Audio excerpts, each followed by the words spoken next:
Hello, I just want to talk to you quickly today about what's influencing you and who you're listening to and how open you are for new ideas, because you will subconsciously be dismissing things which could potentially be helping you, right? So I just want to give you an example of this. Now, the reason I'm talking about this is quite a few times we're asked, what do you know about, helping HVAC businesses grow? Because you've never grown an HVAC business, right? And that is a fair one. We've never actually, Anthony and I have never actually owned an HVAC business and delivered the HVAC service and done. So it's, but we know an absolute shit ton about how to help you grow, right? And we've got a lot of information that we can share with you and you can apply to your own unique business, right? But a lot of people, we've noticed, have this nagging doubt, why should I listen to you? And that is a fair question. So I just want to share with you something which got nothing to do with HVAC, but might demonstrate some closed thinking that you may well be, all of us find ourselves in, right? In that situation. So I was out for a drink the other day with one of my oldest friends who's been a teacher for 100 years, right? And we were talking about, I don't know, it came up, we're talking about Shakespeare, and somebody said, I don't know why we even teach Shakespeare in school. Why are we even still teaching Shakespeare in school? There's so many other things that we should be teaching, and Shakespeare really, whilst it's good to understand flowery language, that might be nice to understand a little bit about him, but why go into depth, why study it and all of that? We should be studying, people like Steve Jobs and people that have changed the world. So Andy, who as I say has been a teacher, he made a statement and said, I can't possibly imagine a curriculum that doesn't include Shakespeare. Right, boom! I can't possibly imagine that. It's unimaginable for him, right? Now, this is what I want to say to you. Change and reform happens when the norm is actually challenged.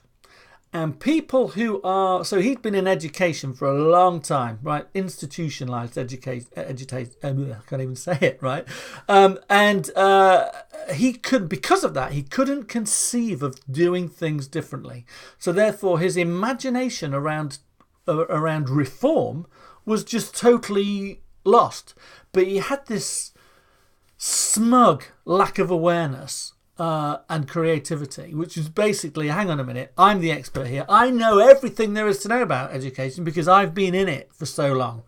What qualifies you to challenge the thinking of education? And so going to him, if you're looking for reform, if you're thinking that there's a problem with a situation and you go to somebody who's in the situation, right, and as an expert in that particular thing that you're talking about, then the chances of you getting any kind of reform or change are minimal, right? There might be a small shift, but nothing sizable. Nothing that's going to make the magnitude of change that maybe you're looking for. So it is really interesting. Now, I would say that he is an impert, right, rather than an expert. He's inside the educational bubble, right? And he's covered in a shroud and a blanket. I know all there is to know about this. You're not qualified to talk to me and help me, right?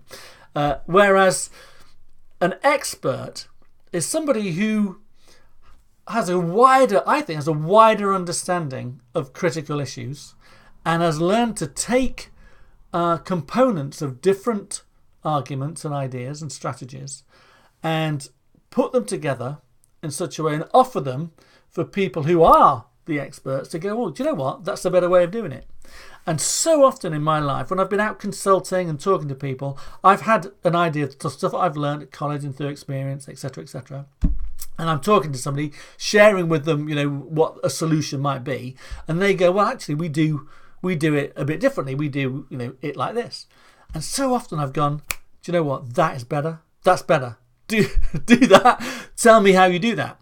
Because I'm open to change. I'm open to creativity and imaginative ideas. So just be careful, is what I would say, of your own thinking, right? So if you catch yourself that's saying, I already know that. I've talked about this a lot. I already know that. There's not an awful lot of stuff I don't know about this, or I'm in lots of masterminds where I talk with other business owners, HVAC business owners say, and they've all got the same problem. We're all sharing the same issues. Then you're not going to get a different way of thinking, really, because everybody's in the same boat. Everybody's under that cloud, that shroud of their blanket, safety blanket of, I'm not really necessarily looking outside of the industry to see, is there anything, looking for diversity or for some contrast or for some variety or something that they can do differently to reform their industry, to look at what it is that they do, and because that is how change comes about. So my advice would be, just be careful of what you're thinking, and be a little bit more open to transference of skills and of thinking from one discipline to another. Right. So Albert Einstein was a mathematician, but we all know him as a scientist. But he was a mathematician. So he took what he knew about one subject, and then took what he knew about another subject and applied his learnings, and then got some miraculous discoveries and all of that.